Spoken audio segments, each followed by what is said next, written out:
नमस्कार। दृष्टि teaching exams के यूट्यूब चैनल पे आपका फिर से स्वागत है। मेरा नाम है संजूर और सबसे पहले आप लोग बताएं कि आप लोग हमारे वीडियो को यूट्यूब पे देख रहे होंगे और कहीं ना कहीं आपको बहुत मज़ा आ रहा होगा, आप बहुत कुछ नया सीख रहे होंगे। तो चलिए इसी सिलसिले में हम आगे आपके लिए यूजीसी नेट 2023 में जो प्रश्न पूछे गए दिसंबर में, हम उसके कुछ प्रीवियस ईयर क्वेश्चंस पे यहाँ पे चर्चा कर रहे हैं। तो आप लोगों ने अभी तक हमारे एक वीडियो को देखा होगा, उसके बाद आज हम लोग दूसरे वीडियो को शूट कर रहे हैं। इसमें हम लोग आज मैथमेटिकल रीजनिंग के कुछ क्वेश्चंस को कवर करेंगे जो 2023 में पूछे गए और विश्वास माने बहुत आसान सब क्वेश्चंस पूछा गया था। तो एक बार हम लोग उस क्वेश्चंस को देख लेंगे। उससे पहले कि आप हमारे चैनल को सब्सक्राइब कर लीजिए, वीडियो पे लाइक करिए, वीडियो पे कमेंट करके हमें ज़रूर बताएं कि वीडियो हमारा आपको कैसा लगा और आपको हमारी जानकारी कैसी लगी। तो चलिए हम लोग यूजीसी नेट के पेपर 1 पे डिस्कशन कर रहे हैं और हमारा टॉपिक होगा मैथमेटिकल रीजनिंग एंड एप्टीट्यूड, गणितीय तर्क एवं अभिवृत्ति अभिक्षमता। आपने हमारे क्लास को भी देखा होगा और आपको बहुत वहाँ पे मज़ा आया होगा, तो आज यहाँ पे भी आपको बहुत मज़ा आने वाला है। पहला क्वेश्चन आपकी स्क्रीन पे है, सीआई और एसआई से साधारण और चक्रवृद्धि ब्याज।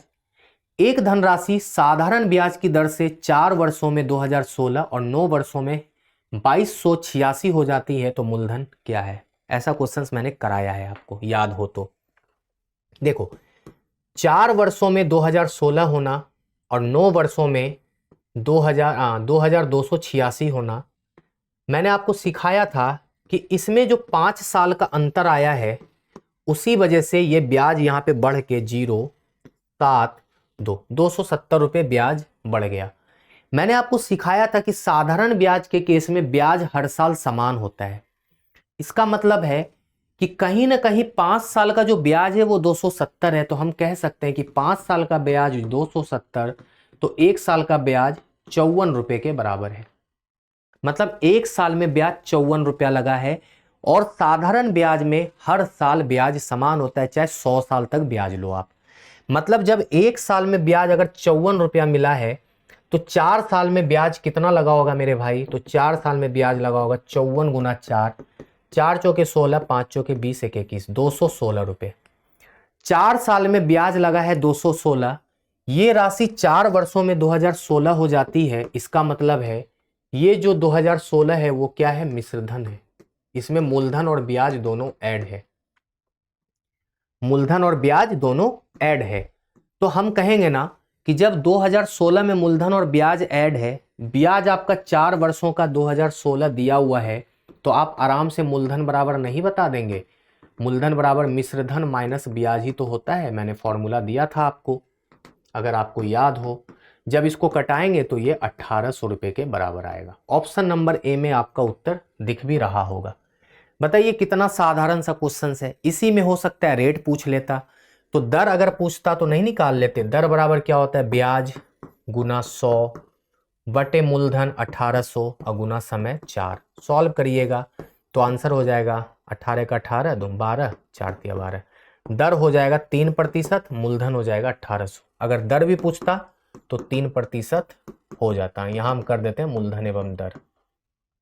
ठीक है, एक स्टेप में आगे ही आपको बता दिया। मैंने कहा ना, मेरी क्लास में नया सीखोगे आप।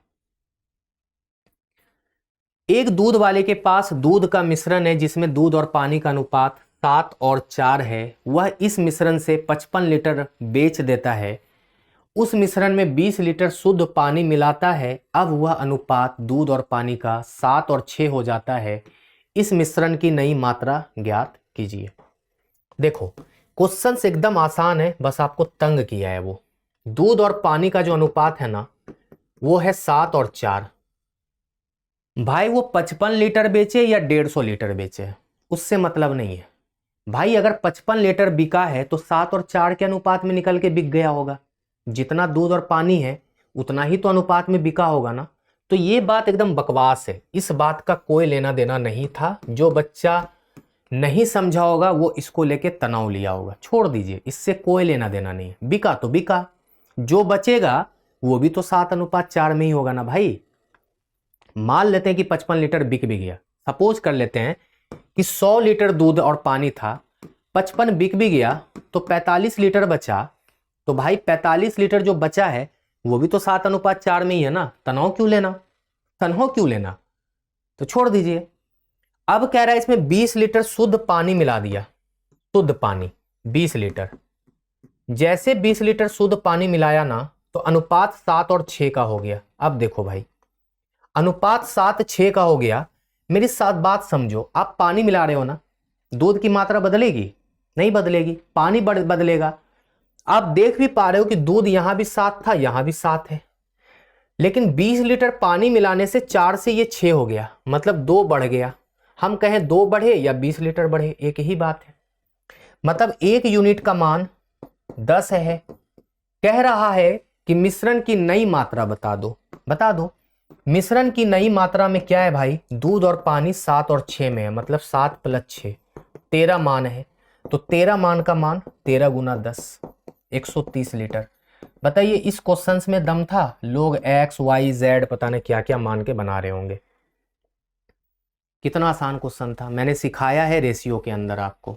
चलो आगे। एक विक्रेता 30 किलोमीटर प्रति घंटे की गति से दिल्ली से अंबाला की यात्रा करता है और 90 किलोमीटर प्रति घंटे की गति से वापिस आता है। कह रहा है कि यात्रा की कुल समय 8 घंटा है, तो तय की गई कुल दूरी ज्ञात कीजिए। कुल दूरी मतलब गया भी और आया भी, समझ रहे हो, गया भी और आया भी। तो मतलब ये जो दूरी है ना ऑप्शन में, ये टोटल दूरी है। तो एक तरफ का दूरी अगर ऑप्शन से निकालना शुरू करें तो 240, 120, 140 और 180 नहीं होगा एक तरफ की दूरी, क्योंकि ये दोनों तरफ की दूरी है। क्यों निकाल रहे हैं, सीखो, बनाने की जरूरत नहीं पड़ेगी, मेरी क्लास देखोगे तो। कह रहा है कि 30 से गया और 90 से आया। ऑप्शन में कोई ऐसा फिगर ढूंढो जो 30 और 90 से एग्जैक्टली कट रहा हो, वही उत्तर होगा। समझ रहे हो, तो देखो ये 30 से कटेगा, 90 से नहीं कटेगा। थोड़ी देर के लिए इसको स्किप कर सकते हैं, ठीक है। ये 30 से कटेगा, 90 से नहीं कटेगा। ये 30 से कटेगा, ये 30 और 90 से नहीं कटेगा। यही एक ऐसा ऑप्शन है जो दोनों से कट रहा है, 30 से भी और 90 से भी। देख रहे हो कितना आसान क्वेश्चन है। ये 30 से भी कट रहा है, 90 से भी कट रहा है, मतलब मेरा आंसर है 180 नहीं, मतलब 360 किलोमीटर हो गया आंसर। ठीक है, 360 मेरा उत्तर होगा। आप ऐसे सोचो कि 30 किलोमीटर की गति से गया 180 किलोमीटर और 180 किलोमीटर 90 की गति से वापिस आया, तो देख लो 6 और 2, 6 + 2 8 घंटा आंसर। बताओ कोई ऐसे सिखाएगा आपको, बनाने की भी जरूरत नहीं है मेरे भाई, केवल ऑप्शन देखा और बना लिया। क्यों आधा किया, क्योंकि ये कुल दूरी थी। कुल दूरी का मतलब जाने का भी और आने का भी, हमें एक दूरी निकालनी थी, उसी को तो भाग करके चेक करना था। समझ में आया या नहीं आया? चाहते तो आप ऐसे भी देख लेते, इसमें भी देखेंगे तो ये भी 90-30 से एक साथ नहीं लग रहा, ये भी 90-30 से एक साथ नहीं, ये भी 90-31 से एक साथ नहीं, इकलौता यही ऑप्शन था। हालांकि आधा कर दिया ये आपके लिए, लेकिन ना भी करते तो आंसर आता। आप कहोगे डिटेल में बनाते तो क्या मानते। माना दूरी d है, d दूरी गया 30 की स्पीड से, d दूरी आया 90 की स्पीड से, दोनों में समय लगा 8। सॉल्व करोगे d का मान 180 ही आएगा। तो टोटल दूरी क्या हो जाएगा, 180 × 2 360। चाहे तो जैसे बना लो, आपकी मर्जी, लेकिन मेरा ट्रिक तो काम आएगा ना एग्जाम में। समझ में आ रहा है ना? चलो आगे। कह रहा है कि एक नियत कूट भाषा में TCP का अर्थ है ड्रिंक फ्रूट जूस, सी की ली का अर्थ है जूस इज स्वीट, री मी का अर्थ है ही इज इंटेलिजेंट। कह रहा है कि इस भाषा में किस शब्द का अर्थ स्वीट है। देखो ये मैंने सिखाया था कोडिंग में, कॉमन ढूंढिए उत्तर मिल जाएगा मेरे भाई। देखो स्वीट चाहिए ना, मतलब हमें ये चाहिए। देखो यहां इज है, यहां इज है, इसमें कोई तो कॉमन वर्ड होगा ना, ली। काट दीजिए, इसकी जरूरत नहीं है हमें। अब देखो यहां जूस है, यहां जूस है, काट दीजिए। कोई 2 वर्ड है ना कॉमन, सी और सी, काट दीजिए। बचा स्वीट, बचा की, मतलब स्वीट का कोड की है और उत्तर ढूंढ लीजिए। कितना देर लगा बनाने में, 10 सेकेंड चाहे 5 सेकेंड।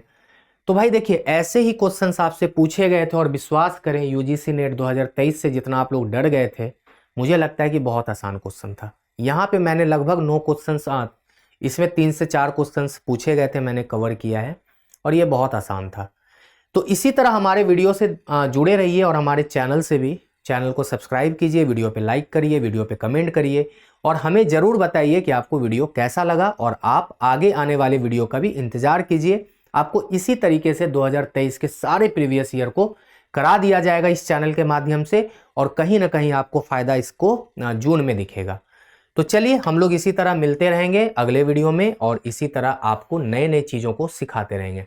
तो चलिए मिलते हैं अगले वीडियो में। आज के लिए शुक्रिया, अपना ध्यान रखिए और अच्छे से पढ़ाई करिए।